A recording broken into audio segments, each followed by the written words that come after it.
Hello everyone, welcome to the Corner Library. On this Sunday, I think it's the 6th of June, I'm of course filming this on Sunday to upload for you tomorrow on Monday. It is so overcast and you may be able to hear through this this episode, the rain. It has started raining. And it's not too heavy, but you may be able to hear it through the chimney as we go along. Depends on how heavy the rain gets. But welcome everyone anyway. The boys are with me today. You can probably see Arthur in the hooded reading chair. Rooney is on the other side of me. He has just moved from this chair to that. So they're in here. The fire is going. I hope you're all well. I hope you have, you're experiencing nice weather wherever you are, whether you need the rain like us and we're excited about this, or you are keeping cool in the Northern Hemisphere. Okay, everyone, a couple of things today. First off, two things to get out of the way. I wanted to show you the Jane Austen Lego that I was given by Mark last week. I'm hoping you can all see this. It's absolutely beautiful. She has her quill and her round writing desk that we know she used to write on. And there's Jane Austen. She has her books and some family photos. Of course, her pianoforte that she loved playing every morning. And then on the back, which was a surprise to me actually, as I made it up last week, the setting is actually a book. So you can see there the spine and then we have the window through to Jane Austen's room. It was really, there were a lot of pieces in it, and it was actually comforting to and a bit relaxing to put this together. So I just wanted to show you all. That was the gift that Mark gave me last week. I showed you the box, the unopened box, and there is the end result. But what we're going to do so that it doesn't get dusty, I'm thinking of buying a large, I have a couple of glass cloches, but they're not big enough for this. So that's what we're going to do. So I'll just put her up there. Hopefully she won't break.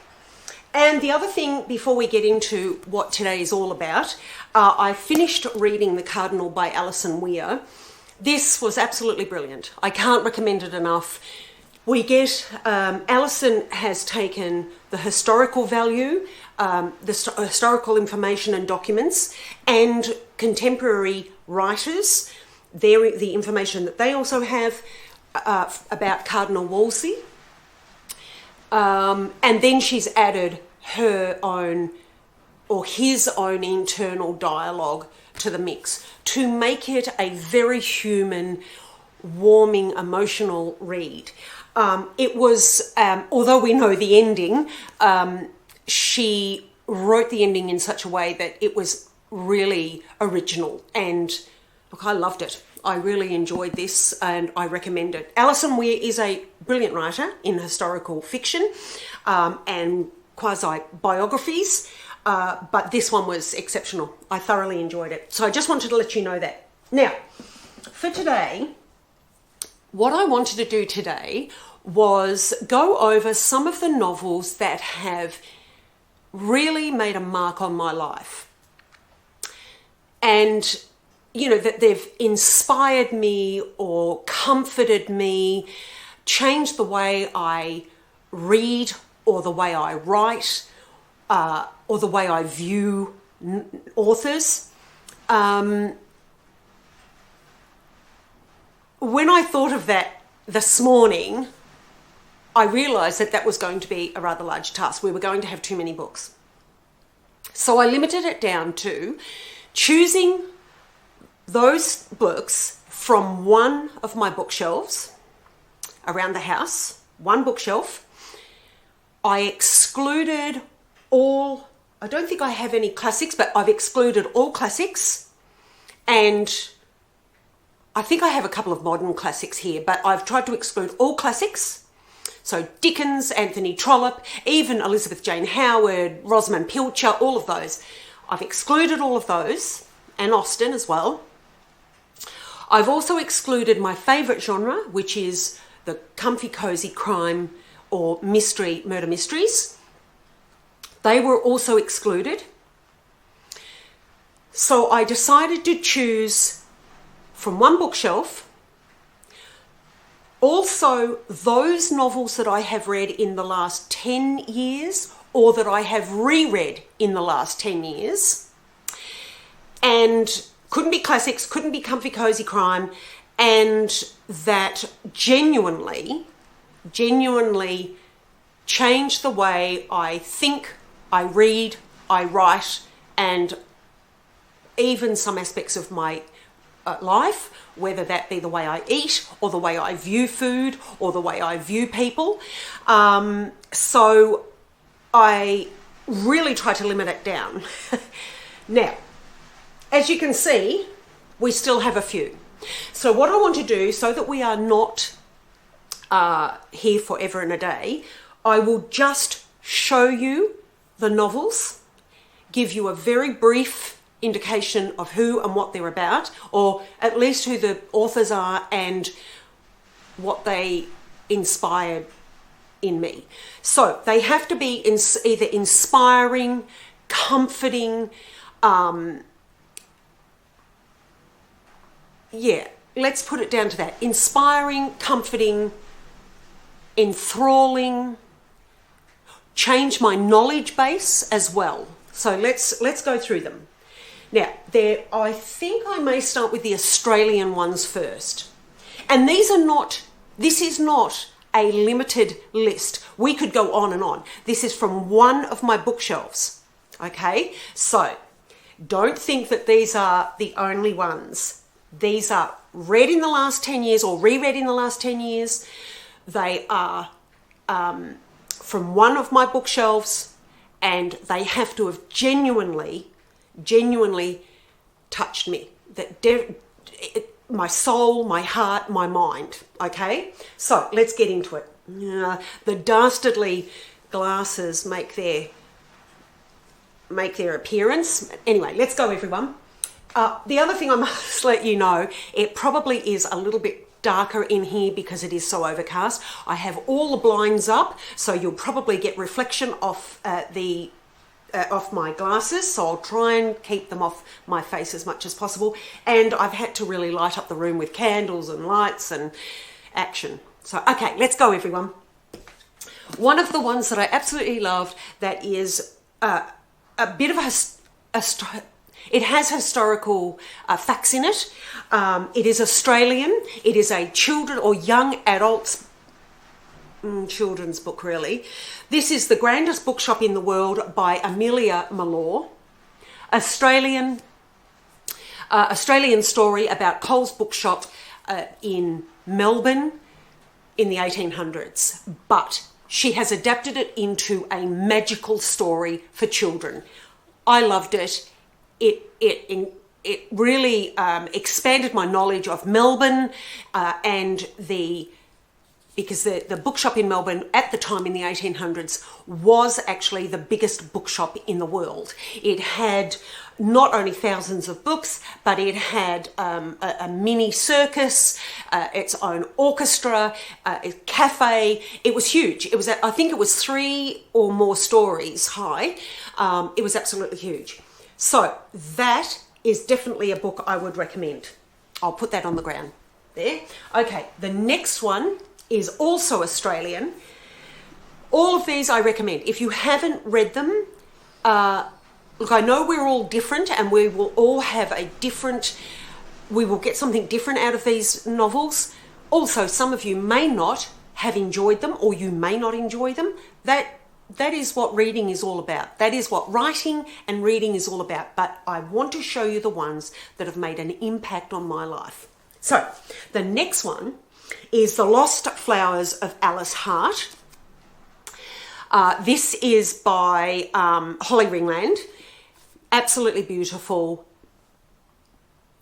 it's Australian, in Australia, set in Australia. It has some aspects of English, not mythology, but mythology, and beliefs, but in an Australian and Indigenous context. So this was absolutely beautiful. I loved it. It is a little bit sad, but it's extremely thought-provoking. The writing was beautiful. There was a magic to it. It's beautiful, and so I recommend that. I'm not going to tell you when they were written. They're all different. This is now a few years old. The Grandest Bookshop in the World is a few years old, but I do recommend them. They're still in publication, so you can still buy them. Now, the other one I absolutely loved, Australian again, by Shakari Chandran. I think this won an award. This is Chai Time at Cinnamon Gardens. This deals with a whole range of things. Actually, all of them deal with a whole range of things.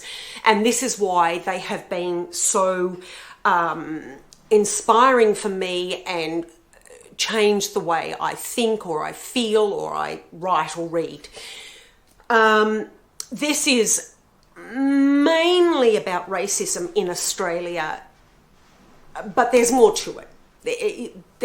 There's about love and loss and all sorts of things. So really, really top of the pops. I loved it. The next one, genuinely, all of these, I really had a hard time. This is Tanya Blanchard's A Woman of Courage, Australian author, really inspired by her own family, but begins, or it takes us to England before and around about the suffragette movement. There is this is A Woman of Courage, and then there is her, not really, it sort of is a sequel, but it can be a standalone, and that is, oh gosh, I've forgotten the title of it now. I'll put it down in the subtitles. I went to the book launch last year in Sydney for the second novel, but I do recommend this. It's beautifully written and gives you an insight into and also more of a knowledge of the suffragette movement. So I recommend Tanya Blanchard. More recently, I recommended Memorial Days by Geraldine Brooks, Australian author, although she has lived in in America for a long time. This is her reflection of and her coming to terms with and her journey of grief after losing her husband. They're both journalists and both award-winning novelists, but this, as you know, if you've watched this channel for at least a few weeks, you'll know that I read this and it was just beautiful. It resonated with me. It is beautifully written. I loved it. So I do recommend that. Again, these have all in some way touched or changed my life. So the next one is Australian again. This is Anthony Jeffrey, The Poinciana Tree. This is about his mother here in Australia. It was beautiful. It was absolutely beautiful, and I loved it and I recommend it. That's another one. Runt, again by an Australian with an Australian story. This is Craig Silvey. This is a children's book again, but again, beautifully written. It has some really lovely morals and ethics and just that whole thing of kindness and helping fellow man and the other animals who inhabit our wonderful world.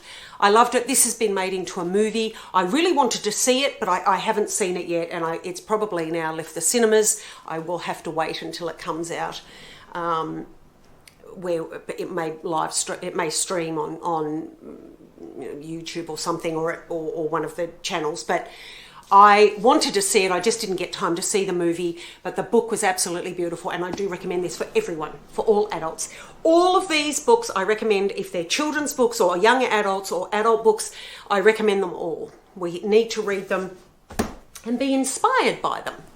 Now, the other one is, again, an Australian. This is Mary Lou Stevens, The Jam Maker. Beautiful historical content with, it's historical fiction based in Tasmania with the IXL jam making company. Absolutely beautiful. I loved it. Learnt a little bit about history of IXL, but it was beautifully written and well done. I love that too. Another one, if you have been watching, I think I presented this on Australian Book Travels actually. Some of these have been on the other channel that we have, Australian Book Travels. But as you all know, I think earlier this year we split the channel in two, so we are now the Corner Library, and Australian Book Travels deals with travel and relaxation videos, but there are still book recommendations, the old book recommendations on that channel. It was just easier to leave them on that channel. So this featured on Australian Book Travels, but this is also an Australian author, Kira Geddes' The Story Thief. This was inspired by her own family again. She and Tanya Blanchard are friends, and they're both beautiful women, intelligent, extremely... Their writing is beautiful. They're just lovely people, and you can tell through their writing.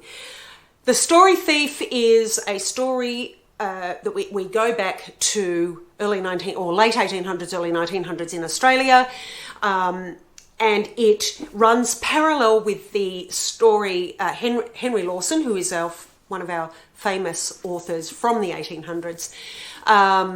It runs parallel with his story, The Drover's Wife, or his poem, The Drover's Wife. It's beautiful. I could not, with all of these actually, and that's why I've chosen them all, I couldn't put them down. I didn't want to finish them. I wanted to finish them, but I didn't want to, if you know what I mean.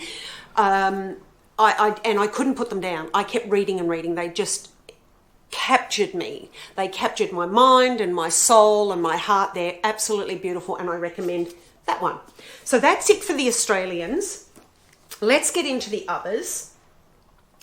Now, Australian Book Travels again, I recommended this. This is English author Benjamin Myers, The Offing. Now, this is based, I think it was after the Second World War. It's a bit of a coming of age, but it's so much more. We have a young boy after the Second World War. He leaves home, goes off on a walking journey, and comes across an elderly lady, and the story goes from there. This is about friendship. It's about finding yourself and understanding others. It's about nature as well. Absolutely beautiful. Now, along with this one reminded me very much of J.L. Carr's Month in the Country. This is also not a coming of age at all. He is married. He's just come out of the war. They're fiction, these ones, by the way. He's just come out of the war. The other one, which I couldn't put in here because it didn't come from the one bookshelf, they're all these two are reminiscent of Laurie Lee's. Oh, hang on, no, I have added it. I have actually added it. We'll talk about that in a minute. Anyway, so A Month in the Country is about a man who he is losing his wife. He's been scarred from the war. It's English as well. And he again takes a month out in the country, walks out in the country, and just finds himself establishing himself in a little village and painting an old church. These are really beautiful, beautiful novels. There is so much to say about these. They're absolutely beautiful. I recommend these. And we'll come next to Laurie Lee's, but we'll talk about that in a minute. Right, so the next one is this may seem strange, but this is the Travelling Cat Chronicles by Hiro Arakawa. I hope I'm pronouncing that correctly, Japanese. This is about a man who is, well, he really thinks that he's coming to the end of his life. And he has a cat, and he needs someone to take the cat on so that the cat is not left on its own when he passes. And he goes from one potential home to another for this cat. This is absolutely beautiful. It is so much more than what the title gives us. I recommend this. It has so much to teach us. This was beautiful. It was absolutely beautiful, and I recommend it. It's not about the cat. It is, but it isn't. It's about all sorts of things. Understanding who has your back, who your friends are and who they're not, or where nature comes in on our life as opposed to other humans. There's a whole range of things here. It's absolutely beautiful, and it was surprising to me how much I enjoyed it, and it really touched my heart. Another one that I read a few years ago, this is English again. This is Lula Ellender's Grounding. This is a memoir through COVID, through the lockdown.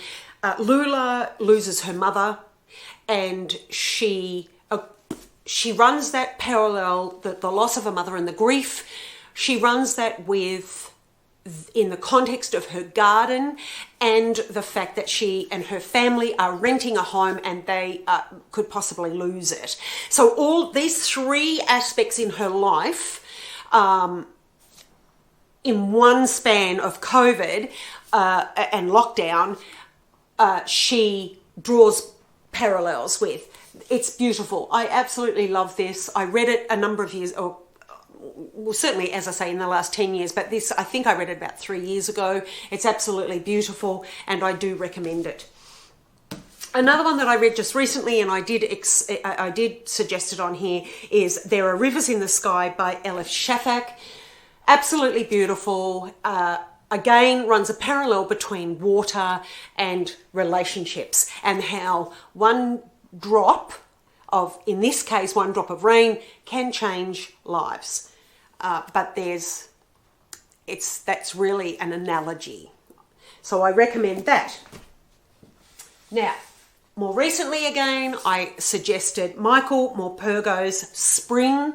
This is, again, a memoir on his farm and in England, the elements of spring that brings to he enjoys in his life and he watches on his farm. Absolutely beautiful. You can just read a little of this each night, although you want to consume it in one go. But my recommendation is that you actually savor it. It is beautiful. It really is lovely. Oh, one of my favorites. This is Rachel Joyce, Miss Benson's Beetle. Absolutely beautiful. It's English, it's fiction. It's really offbeat, witty, had me laughing out loud.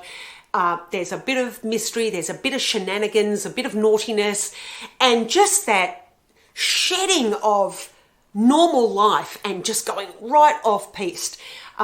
This is beautiful. I love it. It is one of my very favorite books, and I recommend it. Again, more recently, absolutely love this. This is Chloe Dalton's Raising Hare. Again, a memoir. During COVID, Chloe finds a leveret, a young hare, and how she interacts with that and how she effectively saves it. Chloe is now an advocate because of course in England, hares are native to England. And so she is running various charities and organisations to look after the hare, because they are an essential part of the ecosystem, particularly in England. So I recommend this. It was beautiful. She she talks about how the raising of the hair changes her life and her thinking, and it really does. It's absolutely beautiful. I hope that she writes another because I enjoyed her writing. Now, this is the one that I was about to tell you in relation to A Month in the Country and A Month in the Country, and what was the other one I just said? The Offing. This is a memoir by Laurie Lee. This is Cider with Rosie. A more beautiful memoir I've never read. It's absolutely beautiful. It is about his childhood in the 20s, the love of his mother, the love of his family, the foibles that his mother has. She was probably, she probably had a few mental health issues or in some form or other, but the love he has for her, that the slow pace of life, the love that they had within the community in the village in England. This is beautiful. I recommend it. All of these, if you read nothing else in your life, I really do recommend all of these. I think they're just an essential part of our reading, aside from the classics and all of that. The other one that I really loved and that changed my love of reading different genres is Iris Murdoch's The Bell. Really different. This is about a couple who go to fairly much a sanctuary and how there's a nunnery nearby, or it's part of a nunnery, and the relationship that breaks down and other things that happen. It's beautiful. I loved it and I recommend it. That's The Bell by Iris Murdoch. This is it's a more modern classic, but I couldn't help myself. It was on the one shelf and it really has changed the way I think about reading and writing. Another classic, more modern classic, but I must mention it, and it was on the same shelf, I didn't cheat, is 84 Charing Cross Road by Helen Hanff. I can never pronounce her name. It's Hanff. Helene Hanff. This is a memoir. Helene was a writer in America in the 40s and 50s, 60s. She wrote to 84 Charing Cross Road, which at the time was a well-renowned and respected second-hand book dealership in London. This is letters and all the correspondence that went between her and 84 Charing Cross Road in the quest for some novels that she wanted for her own writing and for her own reading. And the friendship that she makes as a result of that. It's absolutely beautiful. It is funny. It's really witty. I enjoyed it and I do recommend it. And again, I didn't cheat. It was on the same one bookshelf. Another one, The Feast by Margaret Kennedy. This is a mystery, but it was on the shelf and it really did. I thoroughly enjoyed this. It has, again, all of these have all sorts of aspects about life and reading that you can take from it. This is The Feast. It is based in England, in Cornwall, I think from memory. A holiday hotel,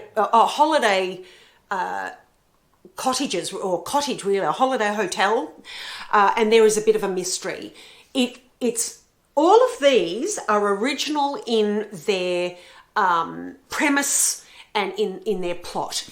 So I think that's another reason why they've all resonated with me, because they're original and they're distinct from other novelists and novels. So that's The Feast by Margaret Kennedy. I recommend that. Absolutely brilliant. Another children's novel, and I know this is also a classic, but again, I didn't cheat. They were on the one bookshelf. This is The Railway Children by E. Nesbitt.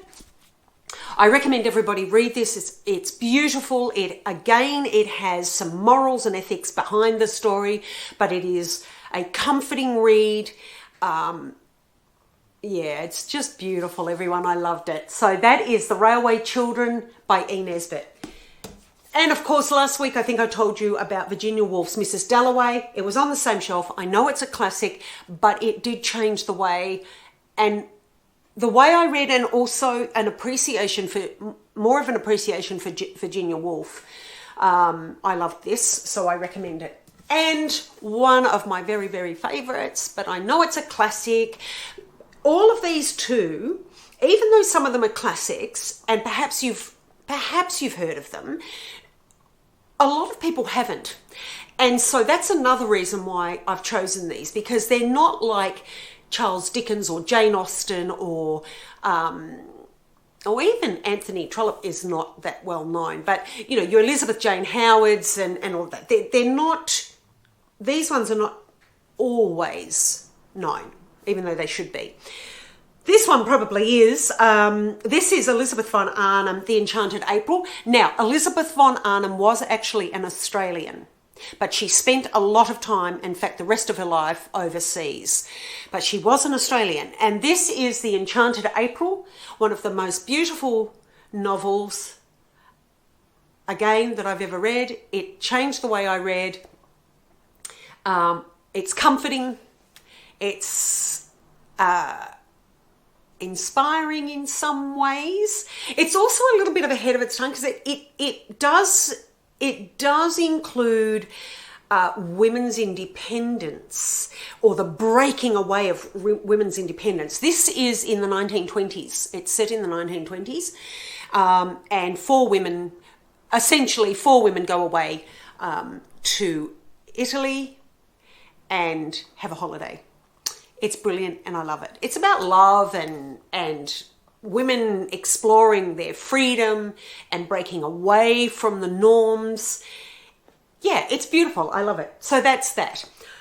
So that's all of those, everyone. I just wanted to go through them briefly because these are from one bookshelf only, because we could go on. It could be an all-day episode today, but I thought I would limit myself to one bookshelf, ruling out the real classics, ruling out my favourite genre of mystery, comfy, cozy crime, and wanting to show you the books and the stories that really changed the way I looked at reading, or I looked at writing, or looked at different aspects of my life, or that gave me comfort at a time when I needed it.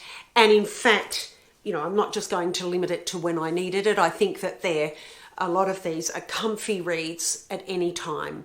Winter, spring, summer, or autumn, or a wonderful time in your life, or a slower or sadder time in your life. They're all beautiful reads.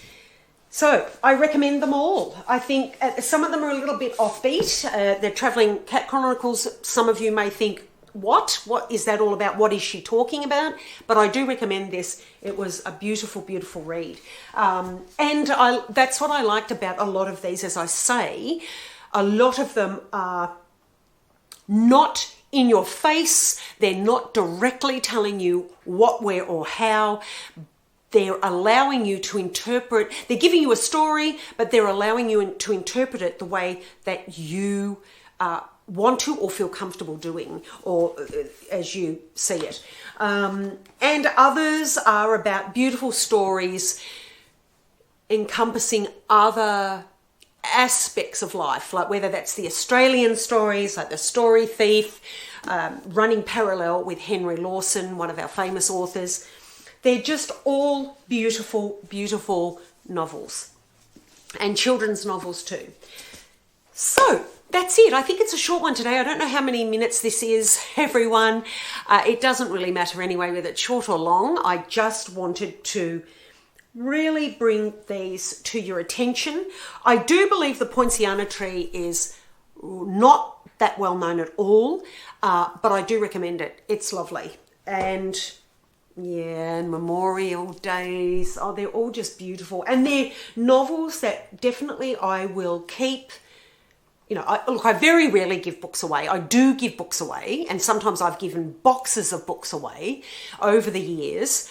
But there are some that you think, I really want to keep those to my dying day, because they're either beautifully presented, they're beautifully written, and you know that you're going to read them again, or that you're going to definitely recommend them to other people. So yeah, that's it for that's it for now, everyone, I think. What else do I have to tell you? I've shown you my Jane Austen Lego. It was lovely. And I had so much fun putting it together. And of course, Alison Weir's The Cardinal. I really do recommend that. It was absolutely fantastic. Okay, that's it. The rest of today, we've got the fire going. We have to chop some wood so that we have a good week's supply. I think I may be doing some baking later today. And yeah, oh, and I have some, the project that I mentioned to you quite some time ago, which I'm not going to divulge just yet because it's still early days, but I'll be doing some research on that as well. And yeah, I think that's it. The boys will be in here sleeping all day, no doubt, by the fire.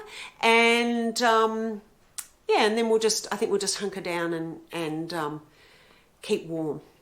All right, everyone, enjoy your week. I hope that, by the way, if you are new to this channel, don't forget that we have the other channel, Australian Book Travels, that also has book recommendations on it. In fact, it has a year or 18 months worth of book recommendations, but it also has travel videos. So if you're interested if you're overseas particularly, and you're interested in Australian country towns and other aspects like the State Library and things like that, I've tried to give you a little bit of history. We have travelled around, particularly around Victoria at the moment, but we have been to New South Wales.